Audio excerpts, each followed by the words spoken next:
Hello and welcome everyone.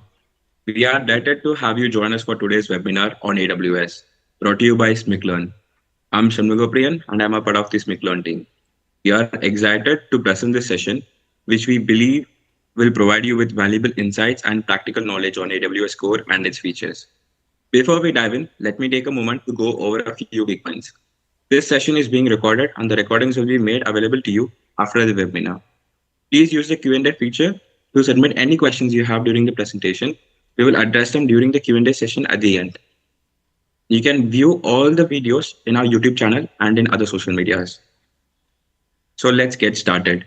It is my distinct honor to introduce our esteemed speaker for today, Mr. Muthukumar Sundarajan. Mr. Muthukumar Sundarajan is our CTO at SmicLearn and brings over 20 years of experience in IT field, and his extensive background in IT, such as cloud computing and DevOps, has been instrumental in driving innovative solutions and achieving remarkable success for numerous organizations. In today's session, with Mr. Muthukumar Sundarajan through AWS Core and all of its features, helping us to understand and leverage AWS tools more effectively and enhance operational efficiency and in having a secure cloud environments. Please join me in welcoming Muthukumar Sundarajan.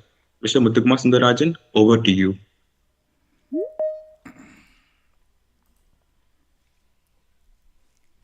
Hello, welcome all.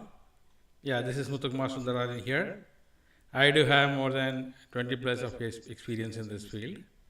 So today I am going to present you about the AWS. So in this AWS, I'll show some presentations here. I can share my screen, I can show you a presentation.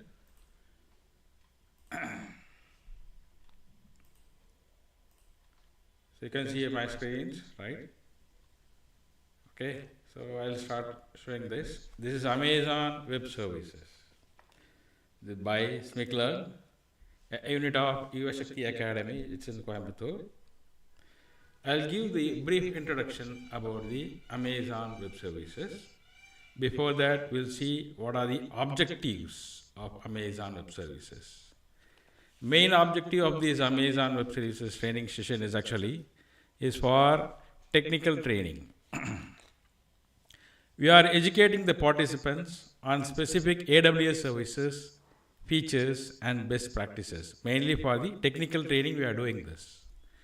And then the second thing is, main aim of this webinar is for the skill development. To enhance the technical skills of IT professionals, developers, and system administrations in using this AWS. Okay. So next we'll see the awareness. We are creating an awareness to increase awareness of the AWS and its capabilities among broader audience. So we are increasing capabilities. And then we have the thought leadership.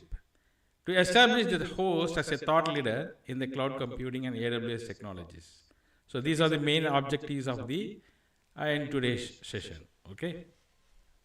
And next we will move on to the agenda. First agenda is we are going to give the introduction to AWS. This is for only 15 minutes. And then we are going to give the computer services like EC2 and Lambda for 20 minutes.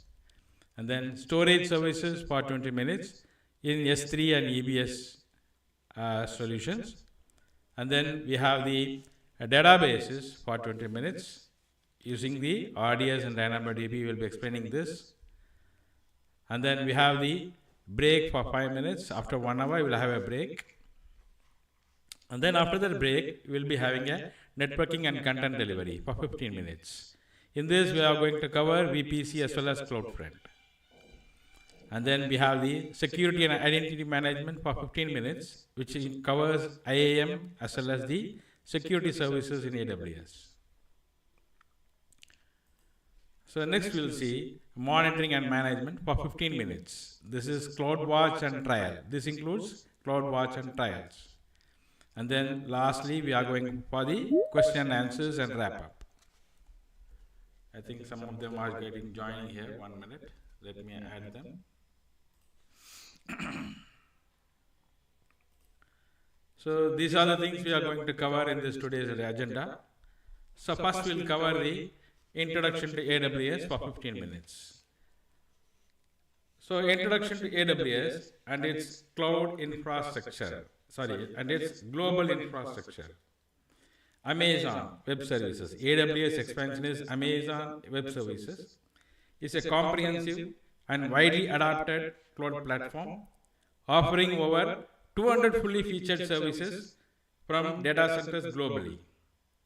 AWS provides a range of services including computing power, storage options, and networking capabilities that enable businesses to operate more efficiently and scale their operations seamlessly.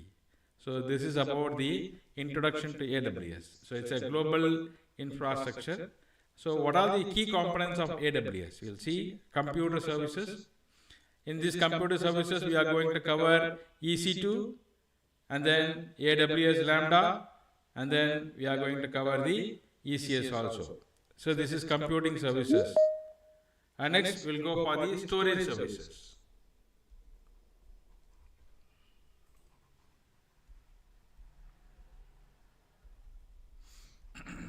So next we'll go for the storage services it has, and then we have the database services, networking services, and security and identity services. So these are the key components of AWS. Okay. So AWS is a global infrastructure. It's designed to deliver high availability, security, and scalability. It consists of multiple components, regions, availability zones, edge locations. So these are the things will be covered in this session, and it has a local zones and AWS outputs. So these are the introduction to AWS. AWS is nothing but it is a cloud computing server which is mainly used for hosting all our websites. You know website, right? Google.com, Yahoo.com and all. These are called as websites, right? These websites can be hosted using the AWS services. Actually, AWS is mainly for hosting our websites inside the web servers. Hosting means we are going to copy all the files into that server, in the AWS server, and that server will be hosting all the websites. Okay, so that is called as web space. We call it as web space for storing all the files. So AWS is mainly for hosting our website. Hosting means running actually. We cannot host it in our local machine. We need a separate server, which is a cloud server where we can host our websites. Then we'll see what are the benefits of AWS. Mainly the benefits is high availability and fault tolerance. I think some of them are joining here. I'll just admit them. So what are the benefits of having a AWS? Global infrastructure. High availability. High availability means this is always available. And fault tolerance. There will be no downtime. That is called as fault tolerance. Second thing is scalability. Whenever you need a server, we can scalable. It can be a scalable.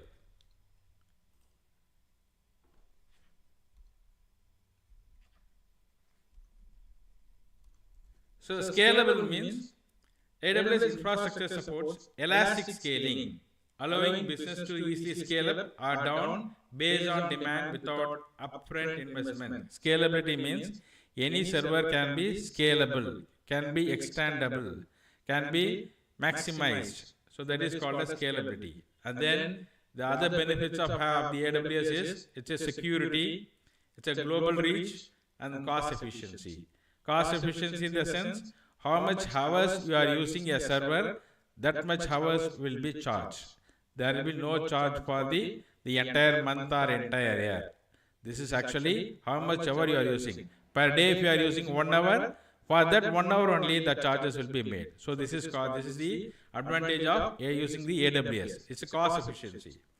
Global reach. Global reach means wherever you want to access the server, you can access anywhere in the world. That is a global reach. Security means highly secured. There will be no virus attacks or DDoS attacks. There are many attacks, so that attacks will not be occurred in the AWS server. So that is highly secured. Okay, so these are the benefits of AWS. Mainly scalability and flexibility, cost efficiency, global reach and low latency. So these are the global reach are the benefits of AWS.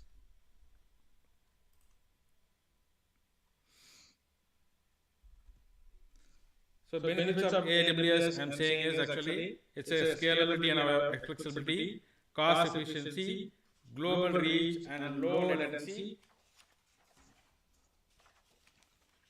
and security, and reliability and high availability, innovations and speed, management and monitoring, machine learning and AI capabilities, developer and business tools. So these are the benefits of AWS. It has a highly secured, high availability, high speed and innovations. There are many innovations tools available inside the AWS. And then we can do any management. We can do management. We can do monitoring. We can do monitoring inside the AWS, and we have the machine learning and AI capabilities in AWS, and then we have the developer and business tools. There are many tools available inside the AWS. I will show all those tools in the AWS.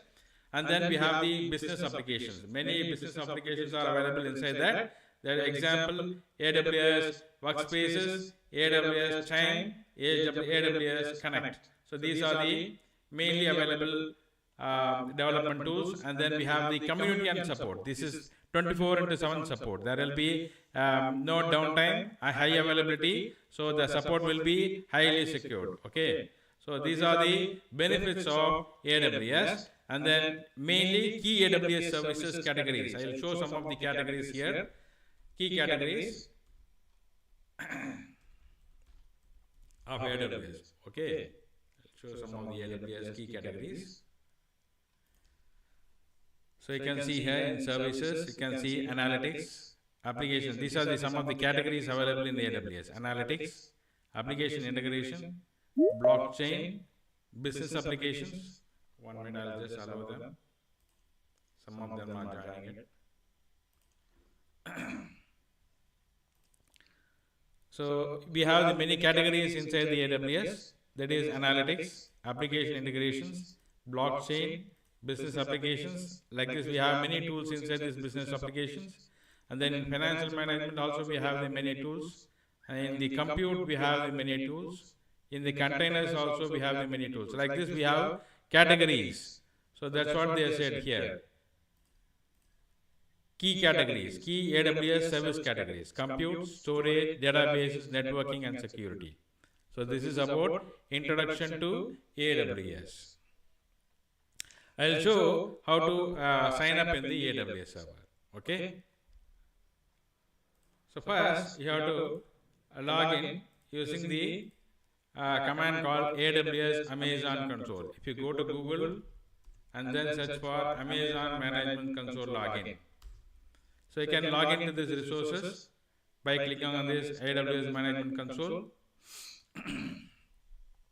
And then you can do create an AWS account. I'm just showing how to create an AWS account in the AWS. So everybody has to try for working in the AWS servers. So here you have to give your username, that is your user email address, and then account name, any account name. You can give your account name also. For example, you have to type here. I'm just typing here smiklearn@gmail.com. Like this, you have to type your Gmail account. Okay, and then you have to give the account name, and then you have to verify the email address. You will be getting an email to your email address. You have to verify it, and then it will be asking the your address, username, password, and then location, PIN code, everything it will be asking. And finally, they will be asking for the any debit card or credit card, because they are not going to charge. This is free only. Okay. So, but they will be asking the credit card and debit card details. You have to enter the detail. They will take only 2 rupees from your account, and then they will return back the 2 rupees also. So this first sign up, it will be a free only. Up to 720 hours, it will be free. That is called as free tier. Okay. I'll just allow them 1 minute.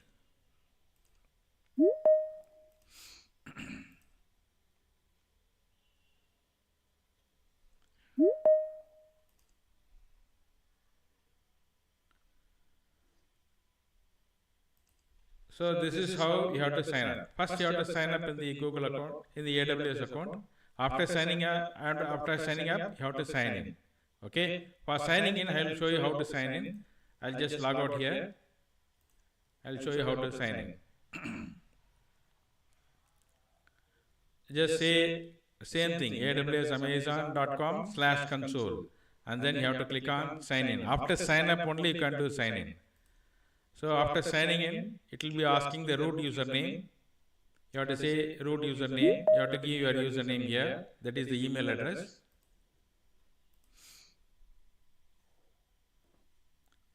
So you have to enter the email address here. I just given me my email address, and then you have to enter the password here. I have entered my password here, and it will be logging into the AWS server. This is actually AWS Management Console. After logging into this AWS Management Console, you have to give EC2. Just type it here, EC2. It will show. So you can click on this EC2. What is this EC2? Is nothing but it is the Elastic Cloud Computing. So we will see one by one here what is Elastic Cloud Computing and all. So I will show you that. So in compute service we have the EC2 and Lambda. What is EC2? A overview of Amazon EC2. I will show you what is EC2, and then I will explain you what is this Lambda functions. So what is EC2? EC2 is a Elastic Cloud Computing server. In the cloud server, we are going to create the instances. We call it as terminal. We call it as machine. EC2 is nothing but we are going to create a virtual machine or an instance. An instance is nothing but is a virtual machine that resides in the any AWS server. So that is called as instance. So first we will see the what is Amazon EC2.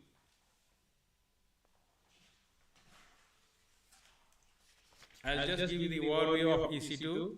Amazon EC2 is nothing but Amazon Elastic Cloud Computing or Compute Cloud is the core component of Amazon Web Services that provides scalable computing capacity in the cloud.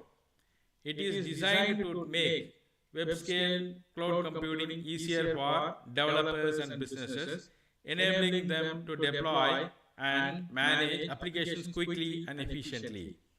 So the EC2 is nothing but it is the instance we are going to create in the AWS Management Console.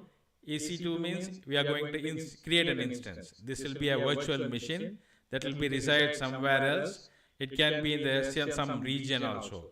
So mainly AWS has a region. In that region that server will be reside, and we are going to create an instance inside that AWS. So what are the key features and benefits of Amazon EC2? Mainly it is scalable. Okay, it is scalable and elastic cloud computing capacity. It has scalability. Scalability means how many instances you want you can create. How many large instances you want you can create. If you want to create 10 instances, you can create 10 machines. If you want to create 100 machines, you can create 100 machines also. So scalability, you can extend. For example, if you created one instance, you want to extend that capacity, you can extend the capacity very easily using the auto scaling feature which is available in AWS. And then it has a elastic load balancing. So these are the two features in the scalable. And then we have the storage capacity. It's a wide range of instance types. We have the wide range of instance type that is called as instance families and instance customizations. And then we have the flexible pricing benefits. So these are the key features and benefits of Amazon EC2. And then we have the security and compliances. And then we have the global infrastructure. And then integration AWS services. So these are the key benefits of EC2. And then we have the Amazon CloudWatch and EC2 auto scaling and management tools. So these are the things which is available in the Amazon EC2. I will show you how to create a Amazon EC2 in the AWS Management Console. Before that, what is the use of having this Amazon EC2? You'll see use cases. Mainly for web hosting. EC2 is mainly for web hosting. These are the use cases of Amazon EC2. For web hosting, we are using it, and we can do big data and analytics. We can create a huge instance for storing a large data, and then we can do analytics on that. And then the EC2 can be used for machine learning. And then we have the enterprises applications and development and testings and batch processing. So these are the use cases of Amazon EC2. What is the use of Amazon EC2 means? Mainly for web hosting, big data and analytics, machine learning, enterprises applications, development and testing, batch processing. So these are the main use cases of EC2. Okay, I'll show you how to create an EC2 instance in AWS Management Console. So as I said, you have to go for EC2 and just click on EC2 here. And then you can see you can create the instances here. Just click on the instances, and then you can say launch instance. Click on launch instance. This will create an instance. Okay. So while creating the instance, it will ask for the instance name. You have to enter the instance name here. I'll say my instance. You can give any name here. Okay, there is no conditional filter or nothing else. Just you can type any name without any spaces. That's all. And then you have to provide the platform as a service. Actually, this is AWS is a platform as a service. They provide the platform. EC2 is mainly for platform as well as for the infrastructure as a service, and then software as a service. There are providing three services mainly. Platform as a service. We can choose which platform you want, either Amazon, Ubuntu, Windows, Red Hat, SUSE Linux. Which software you want, which OS you want, you can choose. That is called as platform as a service. And then they provide infrastructure as a service. Infrastructure means which server you want. Okay. In this, we can choose the Amazon Linux or you want. And this is the infrastructure as a service. You can see here, one CPU, 0.5 GB RAM memory. So this is actually called as virtual machine we are going to create. And then this is one CPU, 1 GB RAM. One CPU, 2 GB RAM, T2 small. Like this, we have different types of instances. This is called as instances types. T2 nano, T2 micro, T2 small. What is this differences means? Mainly number of CPUs and number of GB. Okay, this is called as infrastructure as a service. T2 small. T2 small is 1 CPU, 2 GB RAM. T2 micro, it is 1 CPU, 1 GB RAM. So like this, we have many instances type. You can see here, T2 medium, T2 large, T2 extra large. This is for 4 CPU and 60 GB RAM. T2 extra large, 2 extra large is for 8 CPU, 32 GB RAM. So these are many instances types we have. This is called as infrastructure as a service, and then this is called as platform as a service. Which platform you want, you can choose. Ubuntu, Windows, Red Hat, anything you want, you can choose. I'll choose for Ubuntu now. Okay, and then which version you want in Ubuntu Linux. I'll choose for 22 or 20. I'll choose 20 here, and it will ask for confirmation changes. Somebody is asking admit. Okay, I'm just admitting it.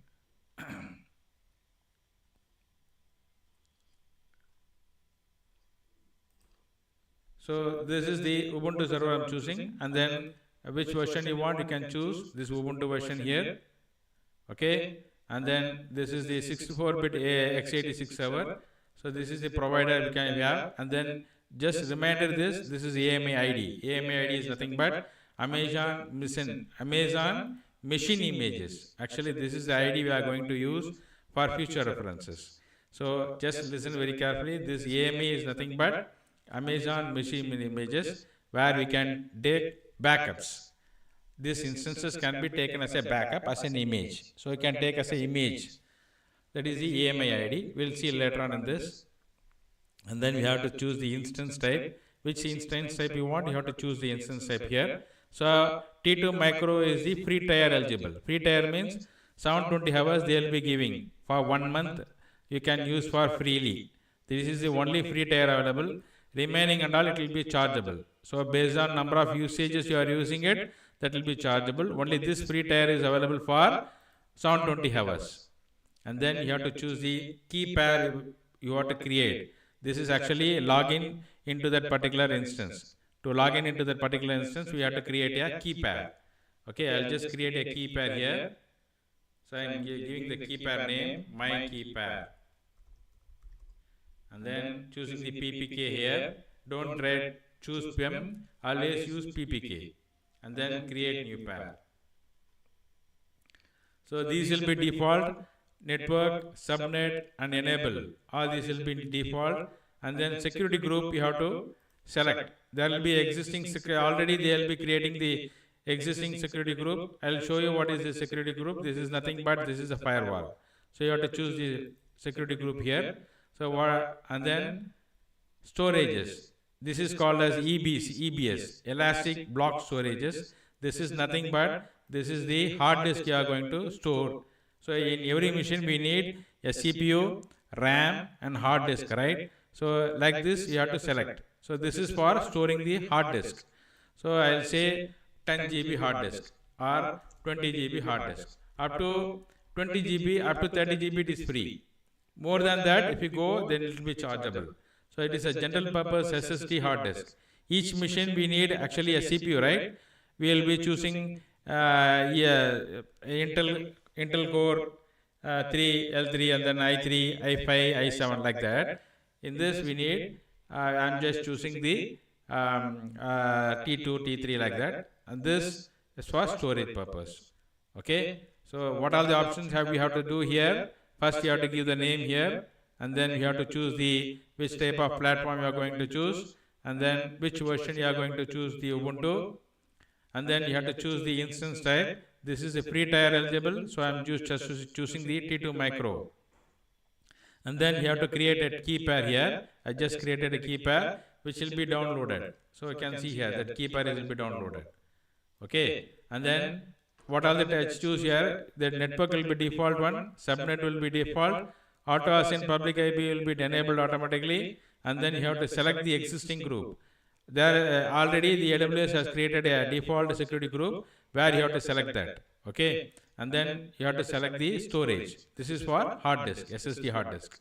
We can choose GP2 or GP3, anything else. There are many different types of storages that we will see in the upcoming things. And then you have to say large instance. So this will create one instance. This is nothing but a virtual machine. Okay, I think the SQL server they have chosen it actually. T2 micro, my key pair, security group, and then advanced detail. Micro is not supported for this instance. 2 type macro. Okay, I'll show you my instance 2.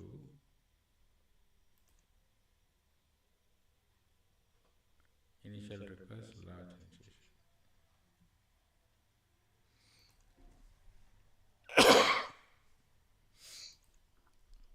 I'll just close this one. I'll just open it again. I'll just relog in it. Actually, there is an issue with this instance. I'll create one instance. I'll say my new instance,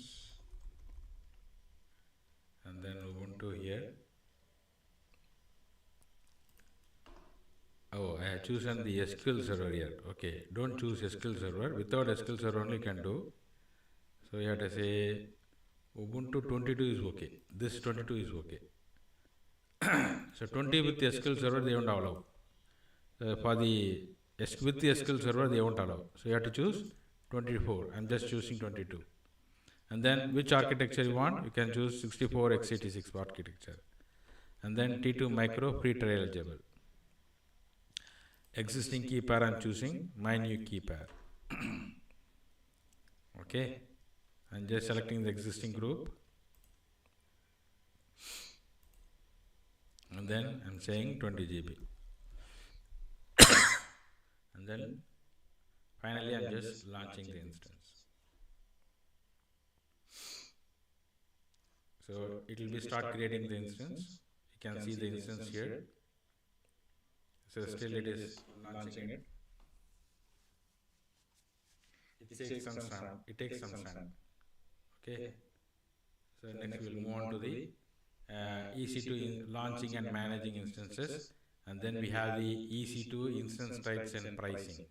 So we have seen the EC2 instance types, and then pricing you can see. It can show you instance types here. I'll show all the instance types here. Let it the instance get created. I'll show some of the instance type. You can see here T1 micro, one CPU, 612. Okay, network performance will be very low, and then on-demand Linux pricing will be $0.02 US. You can go through all this thing in your after creating this AWS. You can see which instance type you want. You can choose it. So you can see here T2 micro I'm using. This is one CPU, 1 GB RAM. What will be the cost here? 0.0116 USD per hour. Okay, on-demand Linux pricing. So this is, you can see the pricing here. Okay, so these are the instance types will be created. Whenever you are going to choose creating an instance, you have to choose the type of instances you want. So if you choose for T2 extra large, it is 4 CPU, 16 GB RAM, and then the charges will be 1.856 USD per hour. So like this on for if you are going for Windows, it will be 0.2266 USD per hour. Okay, so these are the different instance types we have. So many things for big companies, they will be choosing C5A. C5A is mainly for computing technology. So they will be using for the calculating, high calculating purpose and all, they will be choosing C5A. Like this, we have many instance types. So now it is running now. And then we should have the initialization. Status check will be in initialization. So it should be status check passed. It takes time now. The view alarm is nothing but this is for creating the alarms. Alarms means whenever any instance goes down, or whenever the instance is not working, or whenever the instance is getting failure, you will get an email or SMS using this view alarm. We can set the view alarm, but it will be chargeable. Okay, so this is, we need a SNS actually, that is called a simple notification service or simple mail service. So you have to enable SNS and SMS. I'll show you how to enable that. SNS is a simple notification service, and then you have the SMS, simple mail service. Okay, so simple mail service also is there. You can see here mail service. So simple mail service, Amazon simple email services. This is actually chargeable. So whenever you are using that any email service or a notification services, everything is chargeable. So now 2x2 check is passed. Now we can log into this instance and see. Okay, just select these instances, say connect. Okay, you can connect these instances like this also. So you can connect these instances, and you can see the Linux machines here. This is virtual machine. So this is called as instance.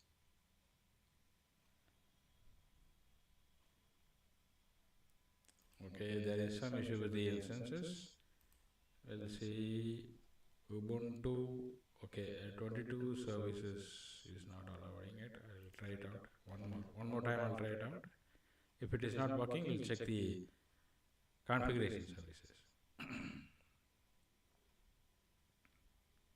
Where instance is not configured for connect, pre-request HTML, unable to connect. We'll see the security groups, go to the security, log into the security groups. We have to allow the port number 22, edit inbound rules, and you have to say add rule, and then you have to choose the rule here, SSH. Okay, and then you have to say allow 00, and then save rules. So if you allow this, you can log into the instance. Then say connect, and then we'll try to connect it now.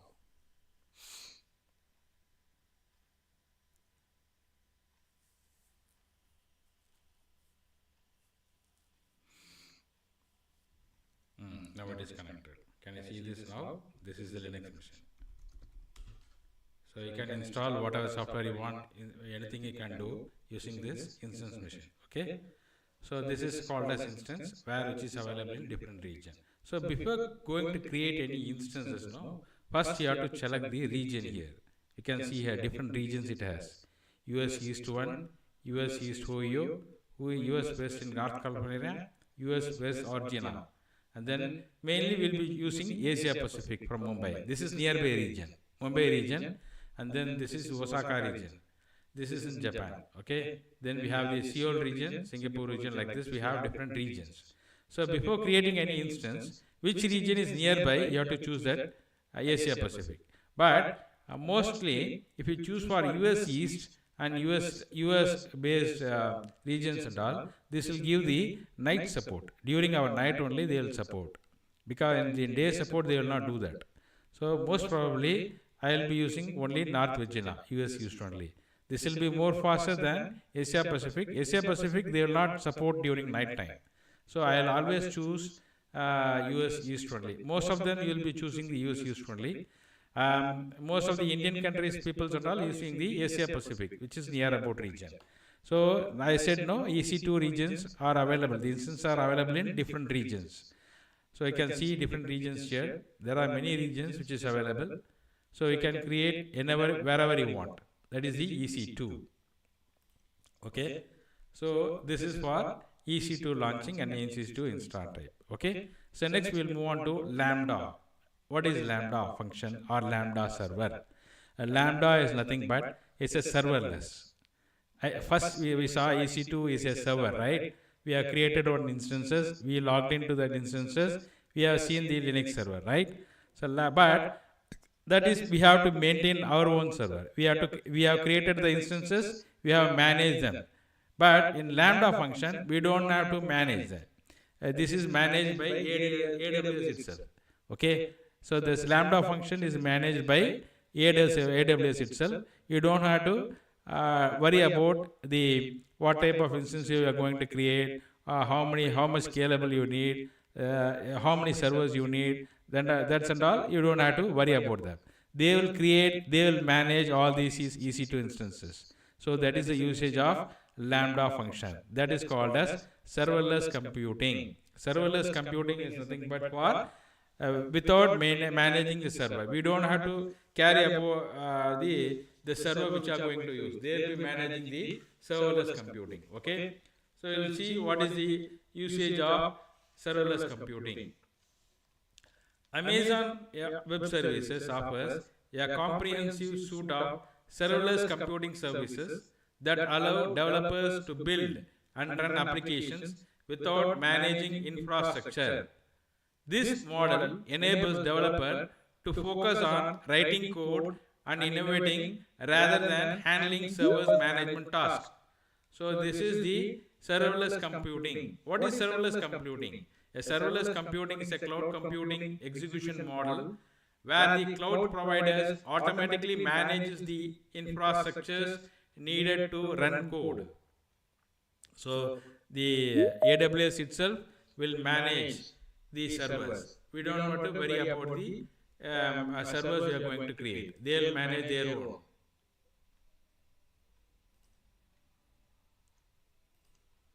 Okay, so this is called as serverless computing. I'll show you how to create the serverless computing and then how to deploy the Lambda functions and what is the use case of Lambda functions. So I'll tell you what is the key of AWS Lambda functions.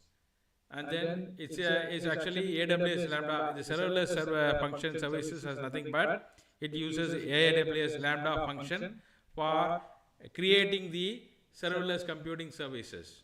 It allows you to run the code without provisioning or managing the services. And then in the serverless, we have the Amazon API Gateway. Amazon API Gateway is mainly for managing the services that makes easy to create, publish, maintain, monitor, and secure APIs. APIs is nothing but application programming interface. I think I'm getting some issue with the server. 1 minute.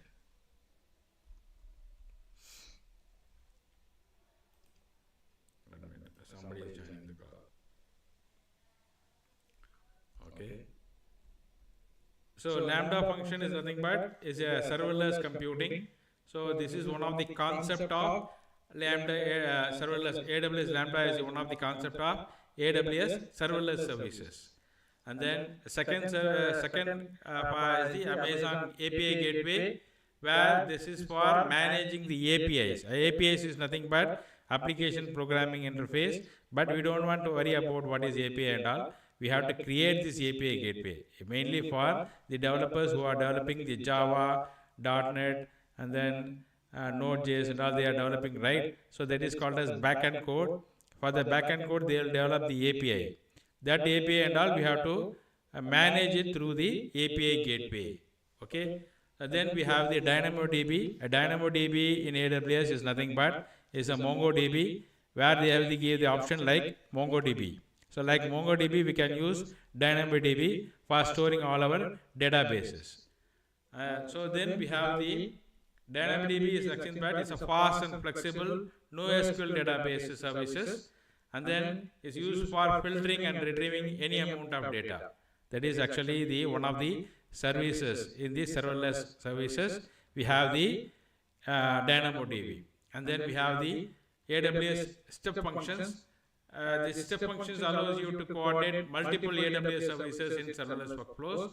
And then we have the Amazon Event Bridge, AWS Fargate. So what is Fargate is nothing but this is also one of the serverless services where you use for maintaining the containers. Okay, containers we can maintain using this AWS Fargate.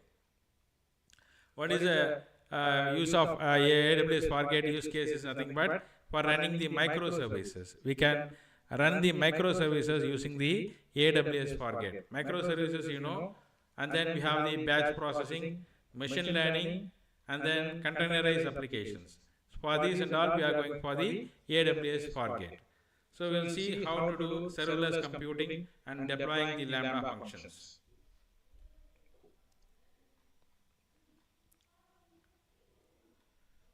So I'll show you how to deploy a serverless computing. Okay. So first you have to choose the GitHub account. I'll show one GitHub account here. You have to pull this code here. This is serverless Node.js REST API. You just pull this code. I'll just give this URL also. You can pull this code for deploying the serverless application. Okay. I'll just put it in the chat. You can take it from there. You can just take this GitHub code. You can pull this serverless coding. This will deploy the serverless automatically. Okay. So I have opened that. I have pulled this code from into my machine. Okay. I just pulled my code into this machine. You can see the coding here. This is serverless. New project serverless Node.js. So this is the coding. I have pulled it here. Okay, so this is the coding, and you can see the coding here. In this, first you have to do serverless.yml. So what is this YML is nothing but this is for deploying the serverless inside the AWS. So serverless deployment can be done using the serverless.yml.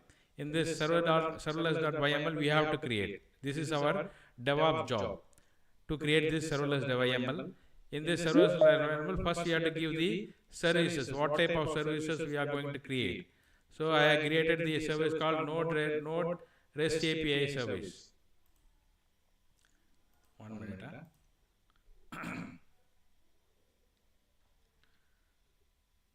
So first you have to create the serverless.yml. I just said no. First you have to pull the code from the GitHub from this repo for creating the serverless Node.js.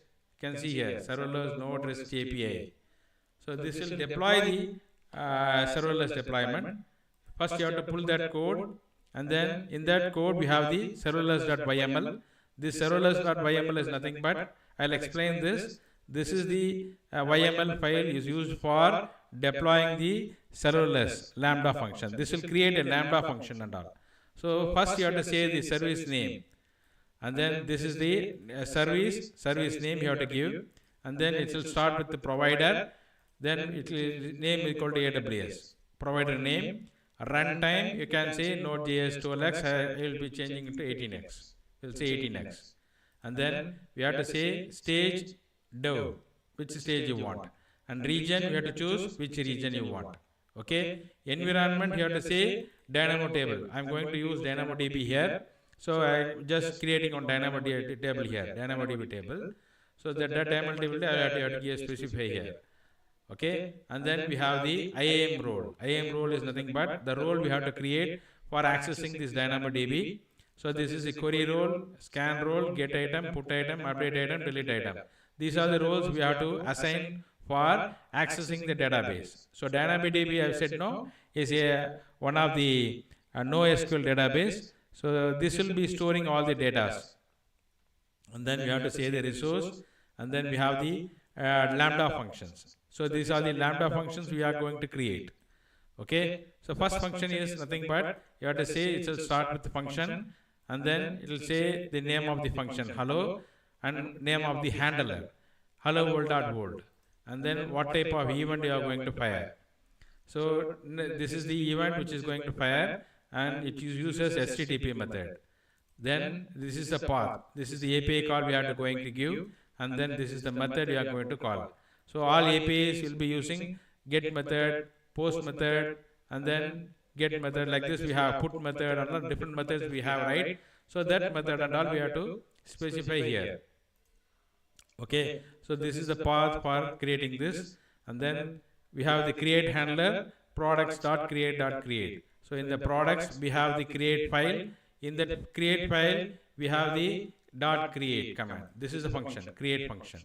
Okay, you don't worry about this function at all. You don't want to explain everything. This is actually for the developer side, they have to handle it. For as a developer, AWS DevOps, we don't want to worry about this coding and all. They only be handling it. Developer will be handling this. But we have to create this handler. These are the function, Lambda function, we are going to handle it. So create handler products.create. Okay, like this I have defined many functions. And then resources we have to say. So this is a product table, what type of table, what type of policy, what are the attributes. So these and all you can take it from the Google, you can search it. They'll provide the serverless.yml where you can download it and you can use it. This is for defining the properties of the Dynamodb table. You have to specify the attributes, what attributes you are going to use, what type of schema you are going to use, what is the capacity you are going to do it, and then what is the table name you are going to do it. Okay, so these are the serverless.yml you have to define. After defining the serverless.yml, you can deploy this code. First you have to do npm install. If it is a Node.js code, you have to say npm install. Why do you want to do npm install? Means this will create a node modules. So these node modules will be available for deploying the applications. Okay. So then you have to install npm install. For serverless deployment, you have to say npm install -g serverless. Like this you have to install it. So this will create a serverless deployment. So after installing this package, this is serverless package, this will be created here. You can see the serverless package will be created. Okay, this will be installed globally. You have to say global. -g means global. npm install -g global. So this is serverless deployment. Okay, serverless I have said. And then you have to log into the AWS. So we have to create one configurations here. I will show you how to create that configuration. Go to the instance, select the account or security credential. In the right hand side corner you can see the name, you can see the account ID, you can select the security credential, click on the security credential. This will create one security credential here.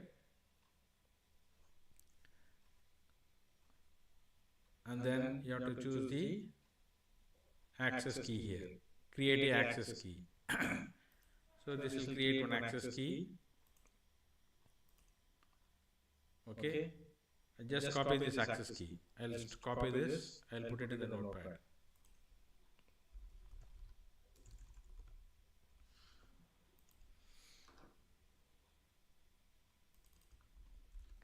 Copy this also. You have to copy both secret key and access key because it will be asking it. So I copied it. Now you have to log into that. So you will say AWS configure. Before AWS configure, you have to install AWS CLI. You have to download this and install it in your local machine. I will show you how to do. AWS CLI install. You can see here latest version. You can download this Windows. You have to download this. Download AWS CLI. Okay, this will be downloading this AWS CLI, and then you have to install that MSA file. Then only you can access the AWS client. Okay, this is called as AWS client, where you can access the AWS server using the client machine. Okay, through client, the command line tool. Actually, we can access the AWS through the command line tool. So that is the AWS. So you have to install this AWS CLI. Okay, so you can see here AWS. We'll say AWS configure. Then it will ask for the AWS access key. So from this Visual Studio Code, I am going to access the AWS server. I am just copying this key here, and I am storing it here. And then giving the secret key. It is asking for secret key. I am just copying this and storing it here. And then it will ask for the US East one. Okay, default output format. And then you have to deploy this. Serverless deploy. That's it. So this will be automatically deploying into the Lambda server. That is serverless deployment. It takes some time for doing the serverless deployment.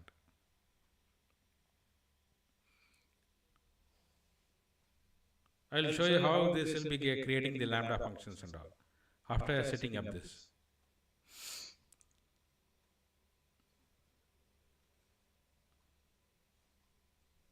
So it will retrieve the AWS clone formation stack. I have the diagram also for that. I will show you the diagram.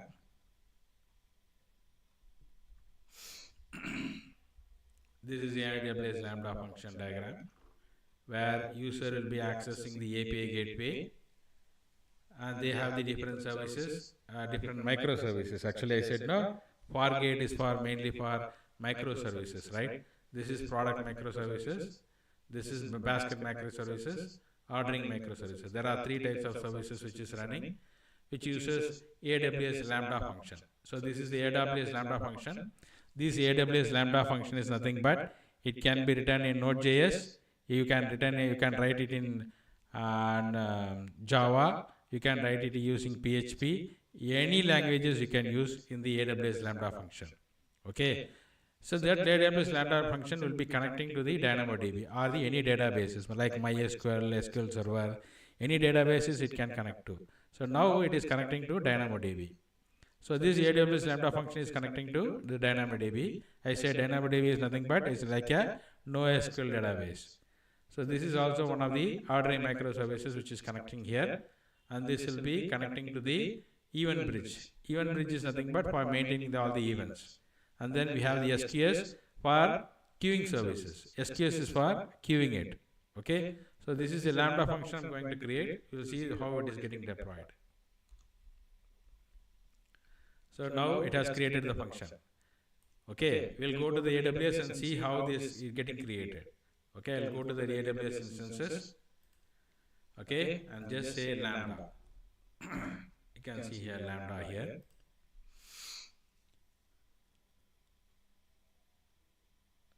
So you can see all the functions it has created. Okay. So first is get call, create call, list call, hello, delete, update. So what all function I have used it here, all that function will be created here. Okay. Create, list, get, update. So all the functions has created here. If you go to that function, you can see the API gateway here. So we have to connect it to the API gateway. This is the update. We'll go for the list get call. Okay, get call, and this is the API gateway. And this API gateway, you can see the API endpoint here. You have to hit this API endpoint part. If you hit this, you'll get a call here. You can see here. So you will get a response. Okay. So through API gateway only you can hit it. That's the explanation I have given here. So first the user will be hitting the API gateway. That API gateway will be hitting the AWS Lambda function. Each Lambda function will be connecting to the Dynamodb. Okay. So these are managed through the event services. These event services are maintained through SQS. This is called as simple queuing services. Queue means making all the requests in the queue. So you can see the API gateway here. So I will show you the API gateway. We'll go for API gateway.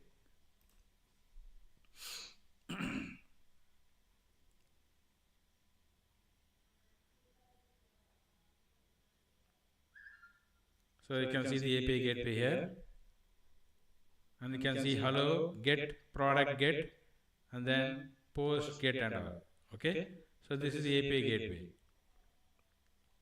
And then if you go for cloud formation, so this will be calling this cloud formation script, where the serverless will be deploying automatically. You can see the cloud formation stack. So you can see here all the deployments has done. What events it has expired. So what events it has done. Create completed, output completed, update completed. This cloud formation is nothing but this is one of the script which will be running this serverless for creating the Lambda functions and connecting the DB.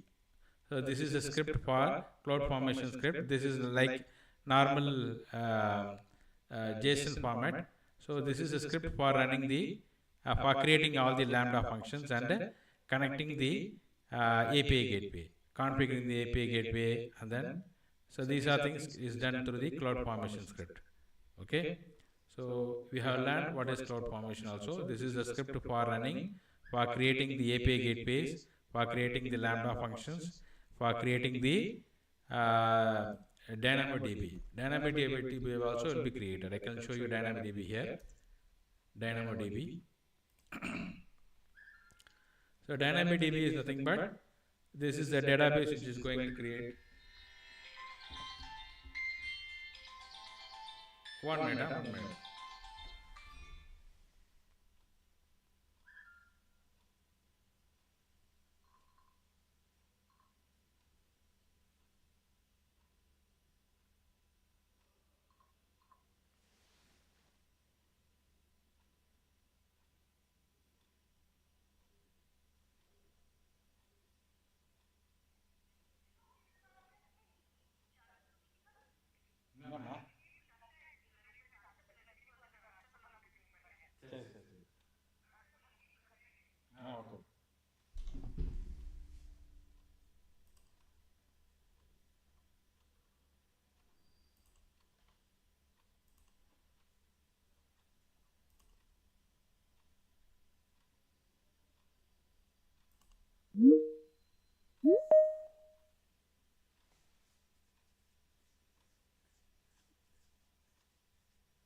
So this is the AWS Lambda function. AWS Lambda function is nothing but the user will connect to the through the API gateway. That API gateway is connected to the all the microservices which has each Lambda function has its own microservices. So this product microservices has AWS Lambda functions connected to a DynamoDB, and then the basket microservices is connected to a Lambda function which has a DynamoDB, and then the order microservice Lambda function has a DynamoDB, and then we have the event collections where it will be connection to the SPS. SPS is nothing but simple queuing services. Okay. So now we'll go to that dashboard. I'll show you the DynamoDB here. So DynamoDB, you can go to DynamoDB here, and then you can see the tables. You can see the tables here, the tables it has created. Okay, and then you can say explore table items, and then you can create an item. I'll show you how to create an item. Item ID 1. You can see here item ID 1. You can create another item, ID equal to 1, and then add a new attribute, string. You'll say name. Then you can say Sundar. Create.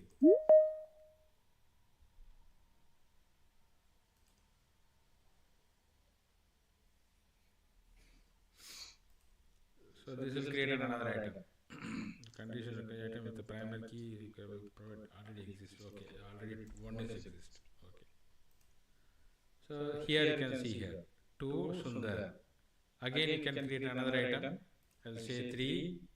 I'll create another attribute, string, name, money, and another attribute I'll create, string, address. The screen is not visible. Oh, screen is not visible.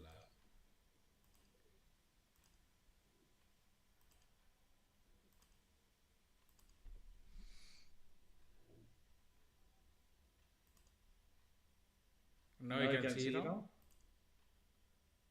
Okay. Yes, sir. Yeah. You can see the DynamoDB here. Once again, I'll show you DynamoDB.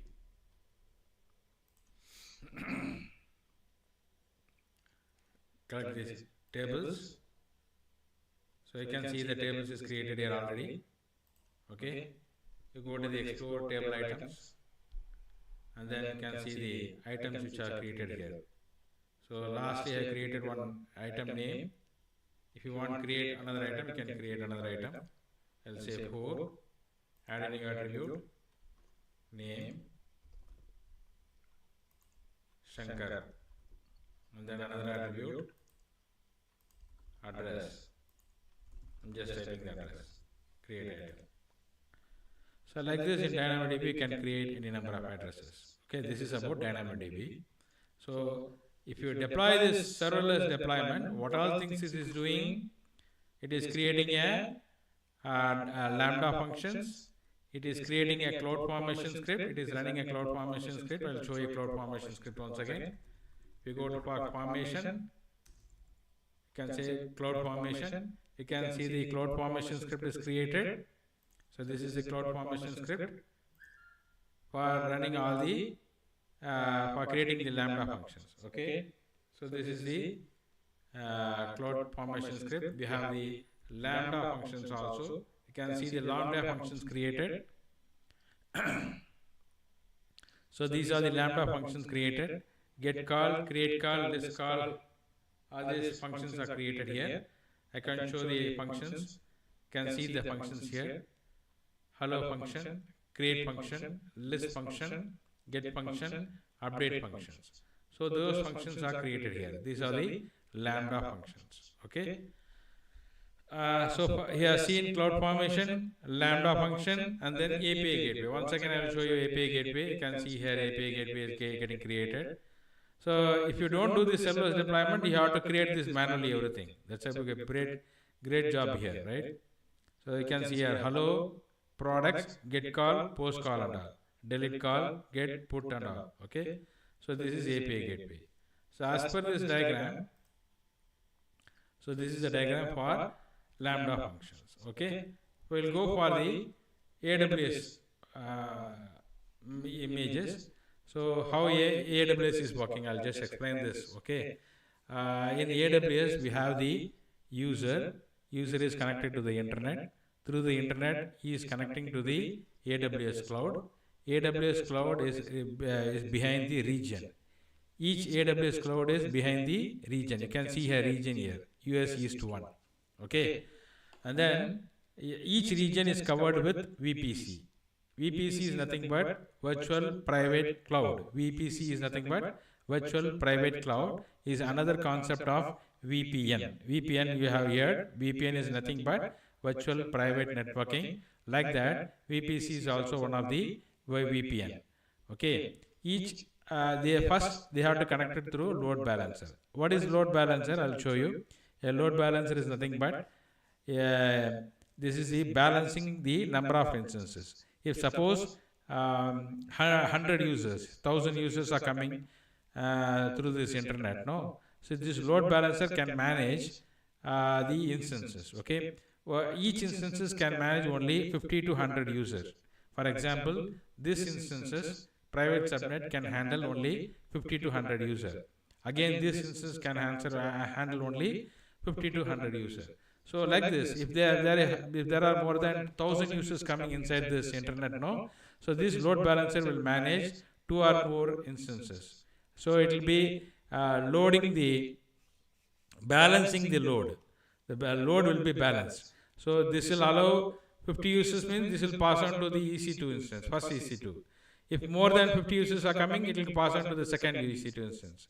If there are another 50, it will move on to third instance. Likewise, it will be balancing the loads. Okay, so that is called as load balancer.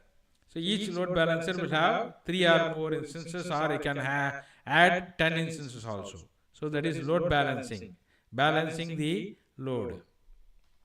And then we have the internet gateway, which is connected to the internet outbound services. Internet gateway is connected to the internet outbound services, which is connected to the NAT gateway. NAT gateway is nothing but this is one type of gateway for connecting the private subnets and all. Private subnets and all can be connected through private subnet. Okay, through the NAT gateway, through the public subnet. Okay, so what is subnet and all? I will be explaining this in the next within next coming. So we'll take a break here. Thank you.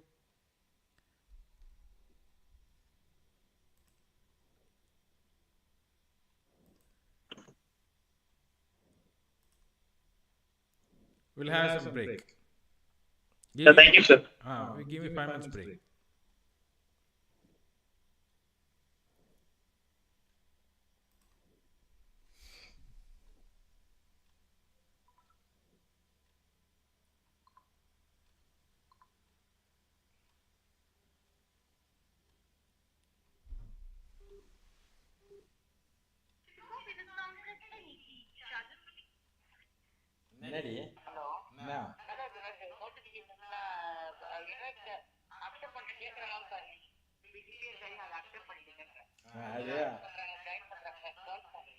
இல்ல 1 hour அது use பண்ண முடியாது அது cut ஆயிடுது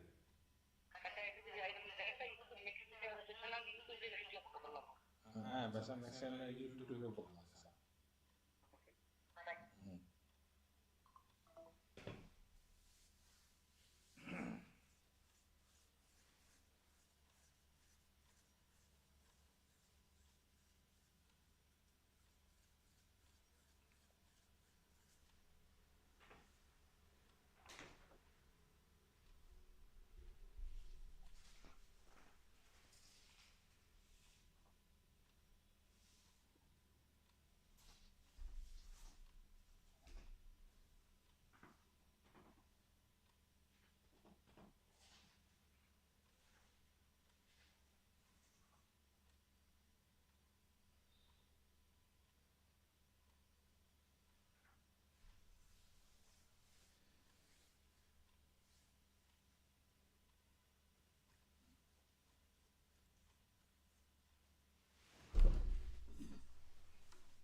I think let's get connected.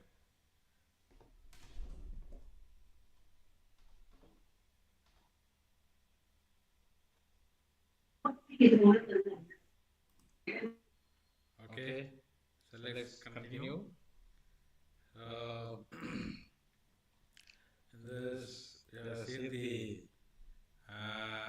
internet-bound internet gateway, which have the public subnets. A subnet is nothing but, for example, if you go for Mumbai region, in Mumbai region, we have the Pune, Navi Mumbai, like that we have different zones. We call it as zones. For example, if you go for Tamil Nadu region, if you go for Tamil Nadu region, we have the Coimbatore zone, Chennai zone, Madurai zone. So that zones and all we call it as subnet. Subnet is nothing but subnetworking. Subnetworking nothing but it's a grouping. A group of computers it has in one region. Tamil Nadu region, in Tamil Nadu region, we have Chennai as one subnet, Coimbatore as a one subnet, and then Madurai is one subnet, Tiruchi one subnet. Likewise, in Mumbai, in the region we have seen no Mumbai region, right? In the region what we have seen the Mumbai region here. That Mumbai region has different zones. That zone is nothing but it will be in Mumbai, it will be in Pune, it can be in Hyderabad, it can be in Bangalore, like that. Different zones it has. So we call it as subnet. So there are two types of subnets. One is private subnet, and then we have the public subnet. What is this private and public? Public subnet can be directly connected to internet. Public subnet can be directly connected to internet. Private subnet will not be connected directly to internet. You have to connect only through NAT gateway. NAT gateway is nothing but this is network address translation gateway, where it will translate this network. Okay, network address translation. NAT is nothing but network address translation. So through that gateway only they can connect to the internet. Only outgoing calls will be there. Private subnet will have only the outgoing calls, no incoming calls. It won't accept any incoming connections. Only public subnet will have incoming and outgoing connection. So that is the public subnet. So we can create two types of subnets. One is private, another is public subnet. I will show you what is that subnet. You can see here in AWS. If you go to EC2, you can see the instances. So each instances will have its own subnets, its own VPC. I can show you here. So in the VPC services, you can see here VPC ID, and then we have the subnet ID. So each will have a VPC N subnet. This is the zone. US East 1B is the zone. I said no, yes, East. This is US East, right? US East. In that we have the 1B, 1C, 1C, 1A like that. If you go to VPC, you can see that. All the regions. All the zones actually. I'll show you all the zones. If you go to subnet, you can see all the zones here. Okay. So these zones are called as US 1E, 1F, 1D, 1B, 1C like this. So in North Virginia, US East, we have the different zones. So each subnet can be a private subnet or a public subnet. How do you find out the private or public? So whenever a route table is connected to the internet gateway, so that is called as public subnet. I will show you internet gateway which is connected to the internet. This is the internet gateway here. You can see the internet gateway. So we have to create an internet gateway here. So this is connecting to the internet. So if whenever a subnet is connected to a routing table, that routing table will have the internet gateway. So these are called as public subnet. Okay. So if you remove this internet gateway, then it will become a private subnet. If you remove from the routing table, if you remove this internet gateway, this will become a private subnet. So likewise, you can define the public or private. So if you want to connect this private subnet to the internet, then you have to create a NAT gateway. So that NAT gateway will be connecting this through the internet. Okay. And next we'll come to auto scaling. What is auto scaling in AWS? This is one of the features which is available in AWS EC2, where the instances can be created like this: EC2 1, EC2 2, EC2 3. These are the desired capacity they have created, and this is the additional capacity they are asked. So load balancer will be handling this EC2, EC2 ones. So this is called as auto scaling. Auto scaling is one of the features available in AWS, where the instances get created automatically when there is a heavy traffic. Whenever the number of users increases, if the 10,000 users coming at a time now, that time this load balancer will be automatically creating the instances. Okay, that is called as auto scaling. Auto scaling is nothing but the instances will be created automatically whenever there is a traffic inside the load balancer. I'll show you how to create this load balancer, but this will take time. So I'll just show you how the load balancer is getting created. You can see here, if you go to these instances in the EC2, you can see the load balancer here. So you can create the load balancer here. How many load balancers you want, you can create. Each load balancer will have a target groups. A target group is nothing but the number of instances you are going to connect. And then auto scaling group is nothing but this is the auto scaling group where you can create. But this will take more time, so we cannot cover this in this thing. So I'm just wrapping it up. So load balancer, target group, auto scaling group. So these can be created using this. These are one of the advanced features of the AWS auto scaling group. So load balancer is for handling multiple instances. So that multiple instances can be created automatically by using the auto scaling feature. Okay, these are the AWS. Next we'll see endpoints. I just shown here endpoints here. So the endpoints are created here. I can show you endpoints in the VPC. You can see the endpoints here. Endpoints are nothing but these are the endpoints and endpoint services. Okay, what is that endpoints and endpoint services? Nothing but the instances can be connected to the endpoints, to the endpoint services, to the endpoint, through the Linux instance or Windows instances. So this is a private subnet A, this is private subnet B. So we can create a EC2 connect instance services where the user can access it through the EC2 endpoint. So it's a little bit small concept. If you want to learn more things, this will be a brief one. Okay, this is one of the endpoint and endpoint services I shown here, where you can handle multiple instances. So I explained you Lambda function. Now next we'll move on to storage services. In storage services, we have two different types of storages. One is S3 bucket and another one is EBS. S3 bucket is nothing but is a storage purposes. A simple storage services is highly scalable, reliable, and low latency object storage services provided by AWS. It is designed to store and retrieve any amount of data from anywhere on the web, making it as a key component for the wide range of application and use cases. So what are the features of S3 means? This is scalability, durability and availability, security, cost efficiency, data management, data transfer and integrations. Okay, these are the features of S3 bucket.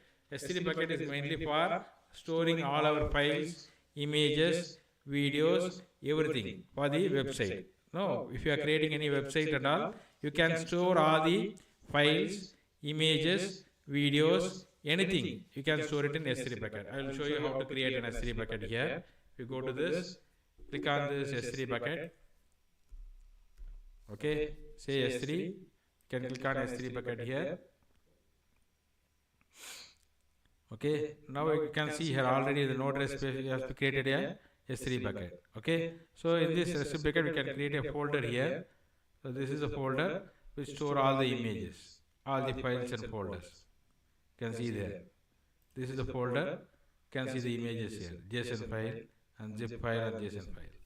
I will show you how to create a bucket also. You go to create a bucket. just give the bucket name. Say general purpose bucket, my new bucket. I am going to create a new bucket, and then ACL disabled, block public access. I am removing the public access here. Bucket versioning is disabled here, and then default encryption, server side encryption, and then bucket key is not needed here. I'll just enable it and then create bucket. So this will create a bucket. Already bucket name is available. We'll say Muthu. Create bucket. So I have to acknowledge this here because public access I given here. So create bucket. So this will create a new bucket here. You can see here my new bucket Muthu. I'm just uploading an image here. Okay, add file. And then I'm saying picture. From architecture picture I'm downloading, uploading it. You can see the image is getting uploaded. It will say upload. Okay, this will be uploading the images. If you go to the bucket, you can see the image here. Okay, you can see the object URL. You can copy this, you can paste this URL. It will say error, not accessible. You have to give the full access to this. How to give that full access I can show you. You can go to this bucket here, my bucket, go to the permission, okay, and create a bucket policy here. You have to create a bucket policy here. So that bucket policy can download it from the Google. Bucket policy, S3 bucket policy for public access.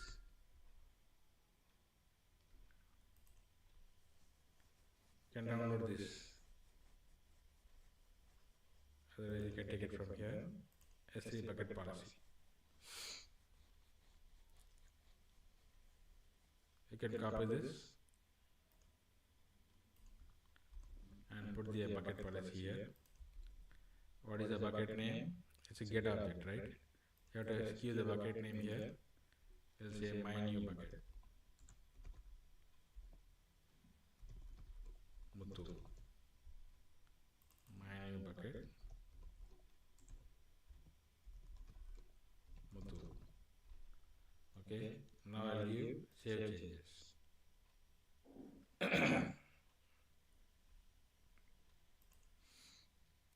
Resources, allow star principal. My new bucket. I'll copy this. My new bucket. Save changes. Okay. Now successfully policy. Now click on this. You can see here the images. You can see the images now, right? So this is the URL. Okay, so that policy you have to put, or then only it will show that this will be a publicly accessible. Okay, so this is about creating a S3 bucket. So you can see the images here. Just copy the URL and just paste it here. You can see the images. So my new bucket Muthu S3 Amazon architecture JPG. Okay, so this is about S3. Next we will move on to EBS. What is EBS? Already you have seen this EBS, elastic block storage. That is nothing but whenever you are creating an instance, we are giving that value, no? That is the EBS storage. So you can see the EBS storage here. So we have created one 20 GB volume, right? So this is the EBS. So if you want more volumes, you can add more and more volumes. You can say create volume like that, but it will be a chargeable one. Okay. Elastic block storage. This is block storage. S3 is one of the storage, and this EBS is also one of the storage. This is for volume storage. Okay. This is for hard disk. We call it as hard disk for the each instance. And then we can take the snapshot also. Snapshot is nothing but a backup of that particular EBS. Okay. For the instance also we can create a backup that is called as AMI. AMI is nothing but Amazon machine images, where we can create a images Based on that images, we can create number of instances. The same copy will be done. For instance, if you create one instances and you have installed all the software inside this instance, okay. After creating this, if you want to create the same instance 10 times, right? If you want to create an instance, same instance, what all the software you have installed it, right? All the softwares that has to be replicated in all the instances, right? For that, we have to create an AMI. You have to say AMI. Say go to images, create images. After creating the images, then based on that images, you can create any number of instances. That will show you how to create the images and all. So this is not covered here, but I am just showing it, how to create AMI. So next we will move on to Amazon databases actually. What is RDS and Dynamodb? We have seen Dynamodb already. So this is how we are going to manage the NoSQL database, Dynamodb. But we will see what is RDS. RDS is nothing but it's a relational database system where we can create MySQL, SQL Server, Aurora. Aurora is nothing but PostgreSQL. So that can be done using the RDS. I will show you how to create RDS also. Go to RDS, click on RDS.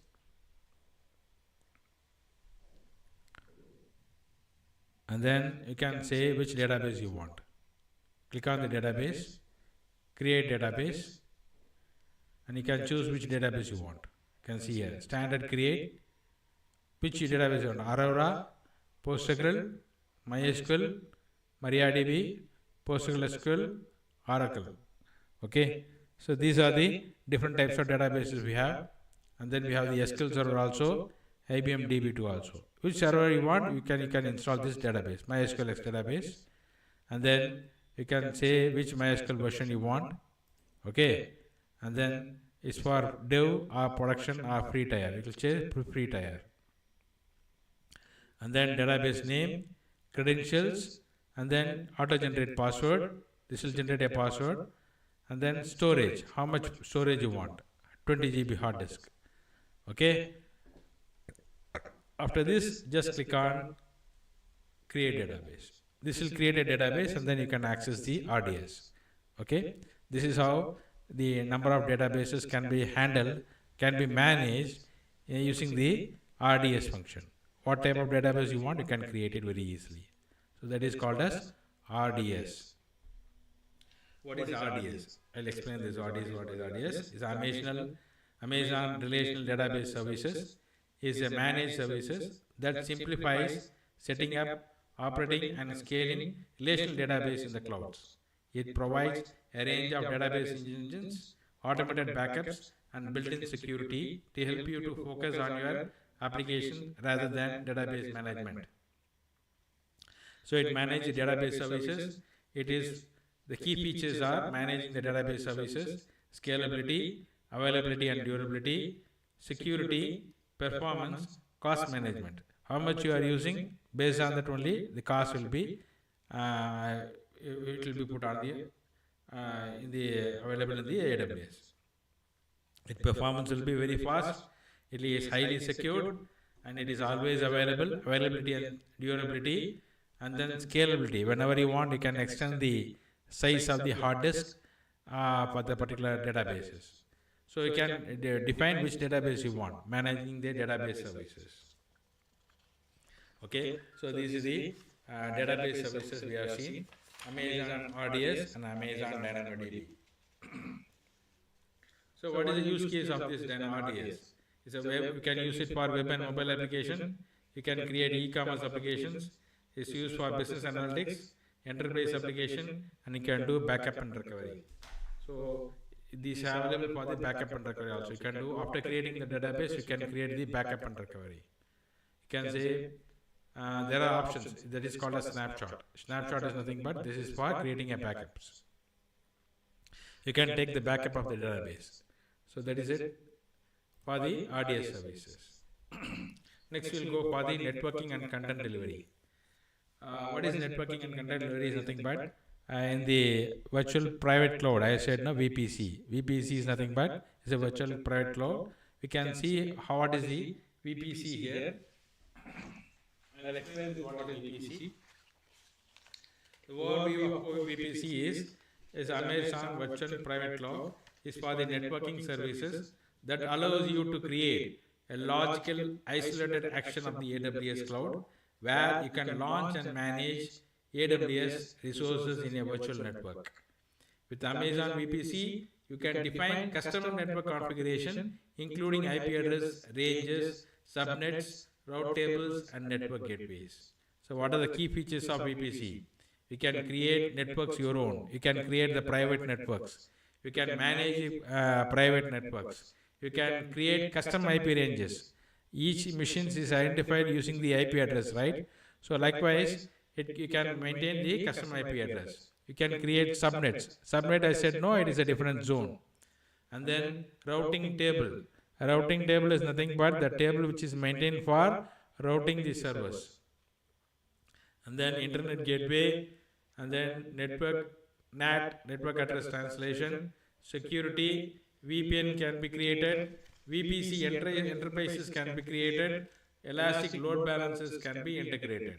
Okay, so these are the main key features of VPC. And then use cases is used for secure web applications, hybrid cloud architecture, data processing, development and testing environment, disaster recovery. All this can be used in the VPC. I'll show you what is VPC here. I already shown you VPC. We'll go to the VPC now. So we'll go to VPC. I'll already show what is VPC. VPC, you can create your own VPC also. If you want, you can create a custom, but already available network VPC here. So this VPC, we can create this is already created VPC1. This is for the virtual private cloud, and each VPC will be connected to the subnets. Okay, I'll show you the subnet here. You can see the subnets here. Each is mapped here. Each subnet is mapped to a routing table, and each routing table is mapped to a network ACL. You can see here network connections. That is internet gateway. How it is, each VPC has 6 subnets, and each subnets will have the routing table, and each routing table is connected to the internet gateway. Okay, so then only internet get connected. So this is how the VPC works. We have the subnets, routing table, internet gateway. Each subnets will have the routing table. Each subnets will be maintaining a table. A table is nothing but the name of the machine you are going to connect, the IP address of that machine. So likewise, you have to give the routing table. This routing table is maintained inside the AWS for routing to a particular server. Routing means going to that particular server. The path it will show, or the routing table. And then we have the internet gateway for accessing the internet. This is the internet gateway. And then we have the endpoint services, NAT gateways. So you can create network address translation gateways here for accessing the private network which is connected to the internet. So using the NAT gateway only, they can connect to the internet. We have the security groups. A security group is nothing but it is a firewall. The firewall is used for blocking all the IPs, blocking all the ports. Okay, so this is actually the security group. We can create you can give the security groups access here. The inbound rules and all you can define. I have shown you how to create a inbound rules. I can show you another inbound rules here. How to create another inbound rules, add rule. Then you have to say HTTP, that port number 80. And then you have to say 00, which will allow all the IP address. If you go for HTTPS, the port number is 443, and then you can say 00. Likewise, you can create a custom rule also, custom TCP. You can allow port number 8080, which will allow all the IP addresses. So like this, you have to define the security group. This is nothing but it's a firewall which will allow or it will block. If you remove all this, this will block everything. If you add it, it will allow.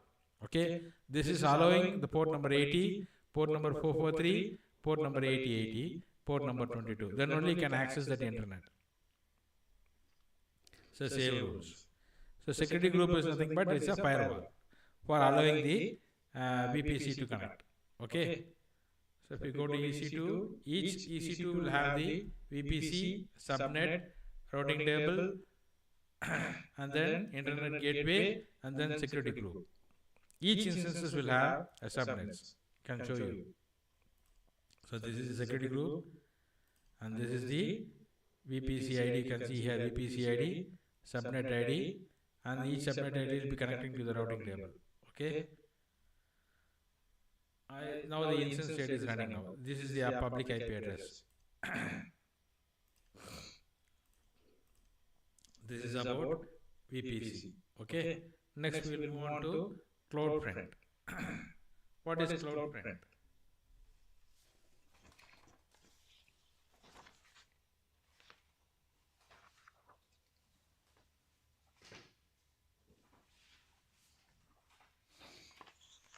A CloudFront is nothing but is a content delivery network. It's a service provided by the AWS that delivers your content with low latency and high transfer speeds. It is designed to accelerate the delivery of static, dynamic, and streaming content to end user across the globe. By leveraging a network of edge locations, CloudFront helps ensure that your content is served from a location that is geographically closer to your user, improving both performance and user experience. I'll show you the VPC private cloud, but CDN networks. So this is the content delivery network. As I said, no, CloudFront. A CloudFront is nothing but it is the content delivery network. That is called as a CDN. Okay. A CDN is like a static content origin, dynamic content origin, elastic load balancers, EC2 instances, which is connected to the CloudFront. Mainly, the CDN is nothing but this is one of the it is one of the storage. Actually, this is one of the storage. We call it as caching storage, caches. So this content delivery is one of the caching network where it catches all the images, videos, all these audio files. Everything will be stored in this content delivery, and it will be delivering to the websites. This is one of the features available in AWS. If you want to learn more very deeply, we can explain you. So what are the key features of CloudFront?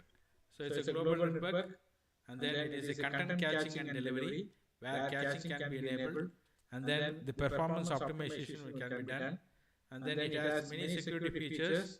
It can integrate with other AWS servers, and then it has the analytics and reporting, and then it is the cost management. So these are the key features of CloudFront. And then we have the common use case, that is web accelerative, media streaming, software distribution, API and web services, security and compliances. So mainly for the content delivery network, CDN is used mainly for the videos, images and all. We can make it faster through the CDN network. So the images or videos or YouTube videos and all can be very fastly downloaded through the CDN networks. So we have to create a CDN for that. If you go to CloudFront, in AWS we have the CloudFront. If you go to CloudFront, we can create the global content delivery network.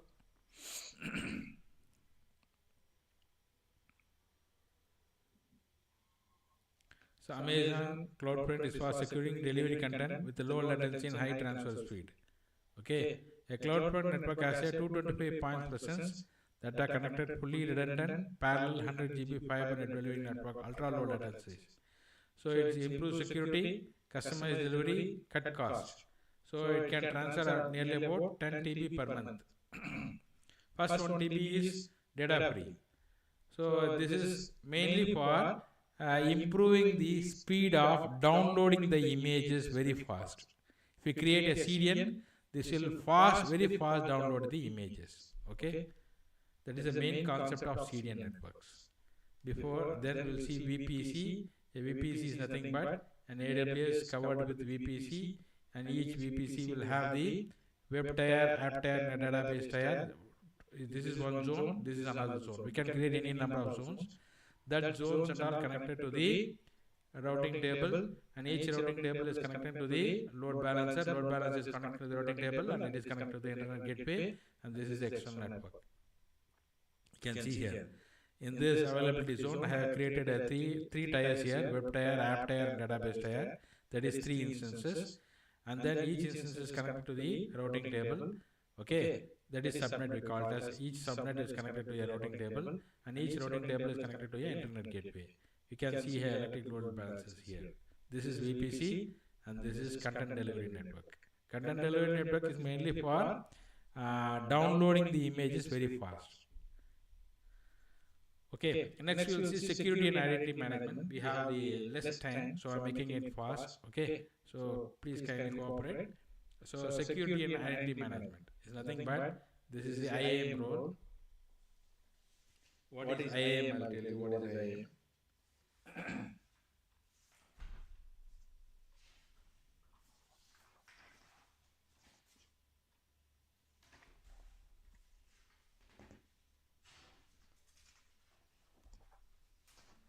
Overview of IAM. IAM is nothing but identity and access management. It's a service that enables you to manage access to AWS resources securely. IAM allows you to create and manage AWS users, groups, roles, and permissions, ensuring that only authorized individuals and systems can access specific AWS resources and perform action based on their needs. What are the key features of IAM is user management. We can create users, we can create groups using user management, and then we have the permissions and policy. Each user can assign the roles, policies and all, and then you can create a rule, and then you can assign the rules to that particular user, and then we can do multi-factor authentication like two-way authentication. Then we have the access control, federation, access analyzer, logging and monitoring. I'll show you what is IAM. I'll show the IAM here. We can go for IAM. So click on IAM. You can see the groups here. You can create a user here. You can say create user, username, Muthu. Provide access to management console. Okay, specify to identity center recommended. Next, manage identity center. It will go to take you to the manage identity center. She said no, it is a IAM identity center. So you can enable this. Enable with AWS organization. It will say continue.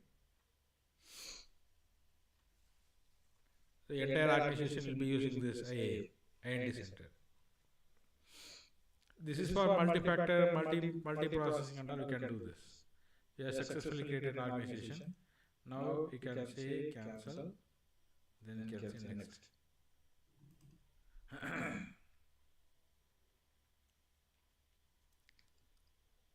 You can go to the user here. Add a user here. You can say the username. This is for the organization specific. If you don't want organization specific, you can go for the normal user. Okay. If this is for organization specific. And I can create a Muthu here. And then you have to enter the email address, first name, last name, and all. Contact methods, job related, address, preferences, and all you have to give. If you don't want identity center, you can make it cancel and you can go for create IAM user. If you go for organization, you can specify this. If you don't want organization, I want to create an IAM user, you can create this. Okay, you can annotate a password. User must create a new password next sign. Okay, this is create a user. You can create a group also. Add user to group or create group. You can say create group. You can use access here. Create a user group here. I'll enter the group name. Super user. Create group.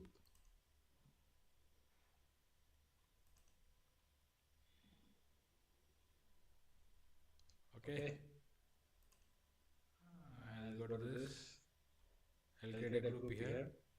And then change password, create user. User will be created here. You can see here. User will be created. Muthu user created. Okay. So this is the identity management, and then we have the security services like AWS Shield and AWS WAF. But I cannot show this here due to the time consuming and problem. I am just going to the AWS Security Services. What is AWS Security Services? I'll show you.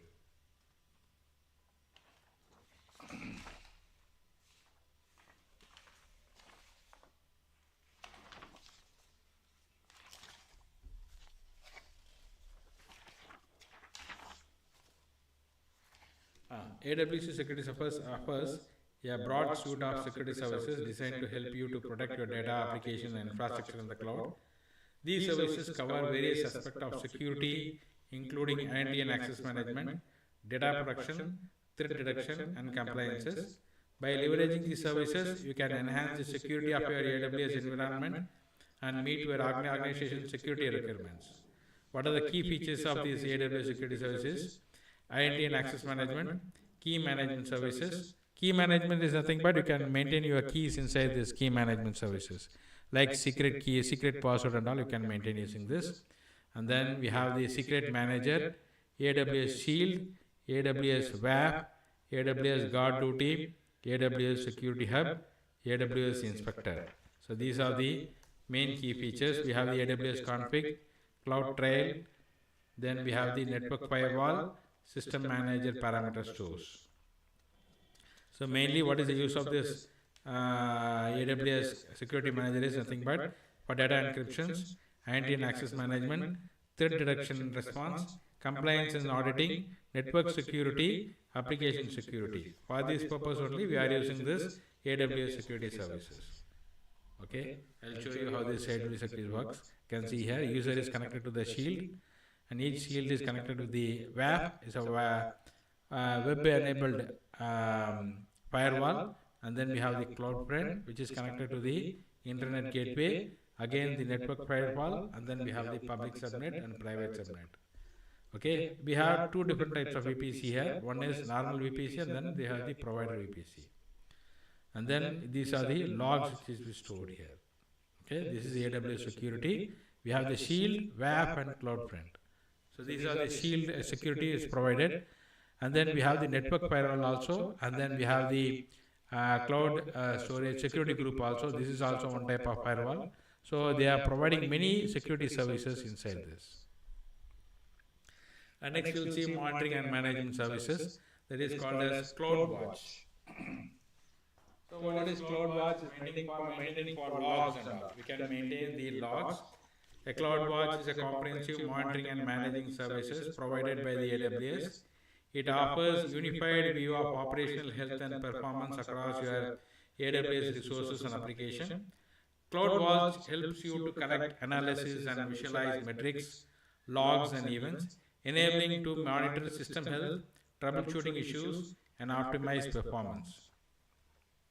What are the key features of CloudWatches? We can collect the matrices, we can maintain the logs, we can maintain the events and automations, we can maintain the application and infrastructure, and then integration with other AWS services, cost management optimizations. These are the key features of the CloudWatch, mainly for monitoring purposes. Then we have the use cases, application monitoring, infrastructure monitoring, incident response, cost management, log analysis, automation workflow. These are the CloudWatch usage. I think still we have the time. Okay.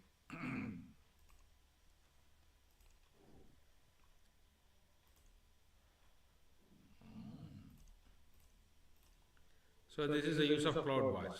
And then CloudTrail is nothing but this is also one type of event management where it will track all the events in the AWS. This is also one of the security purpose they are using it. We'll see the introduction to AWS CloudTrail. AWS CloudTrail is a service that enables governance, compliance, and operational auditing of your AWS account by recording and logging API calls and action made on your AWS resources. CloudTrail provides valuable insights into user activity and resource changes. This helps you to maintain visibility into your AWS environment, ensure compliances with internal policies and regulations, and troubleshoot issues effectively. The key features of Cloud Firewall is API activity tracking, log management, event history, compliance and security, multi-region and global service support, cost management, integration with other AWS services. These are the key features of Cloud Travel. As a simply you can say Cloud Travel is nothing but it is the event management or event tracking.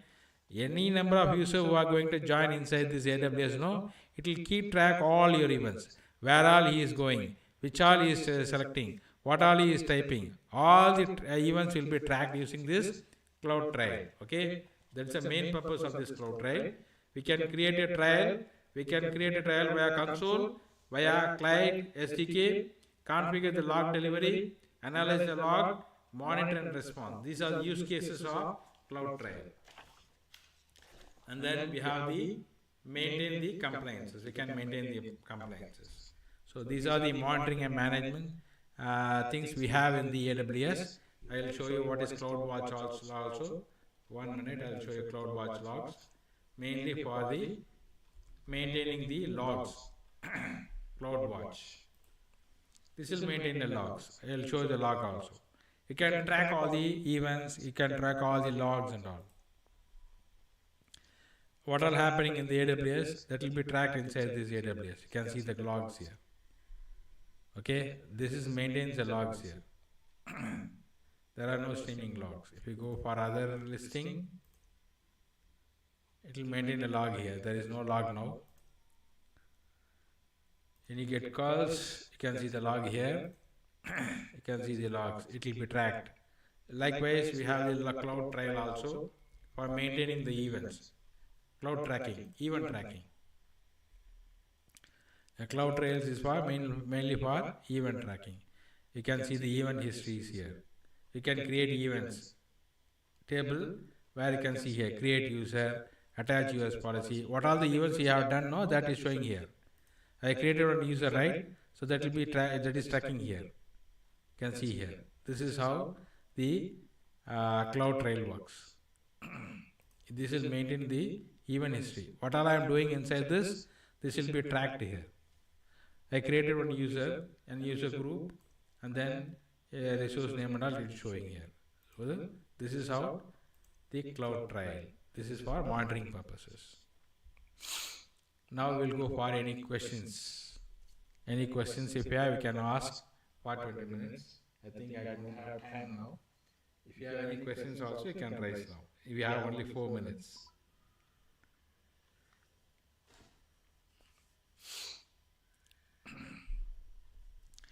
If you don't have any questions, we can wrap up. So I'll just wrap up all the questions. So I'm just going through the entire thing one more time. I'll just wrap up everything. So we have seen what is introduction to AWS and then benefits of AWS. We have seen EC2 and Lambda, and then we have seen this auto scaling endpoint Lambda function, and then we have seen the storage services, and then we have seen the RDS, and then Dynamodb, and then networking and content delivery. Then we have seen the security management services, and then monitoring and management. Okay, so this is the recap of the key points I have covered. Lastly and least, any questions if you have, you can ask me the questions. Only 3 minutes more. Otherwise, we can close this session.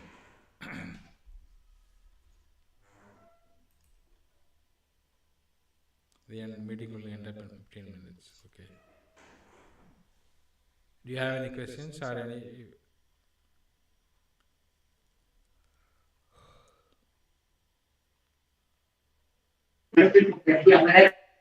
No, sir.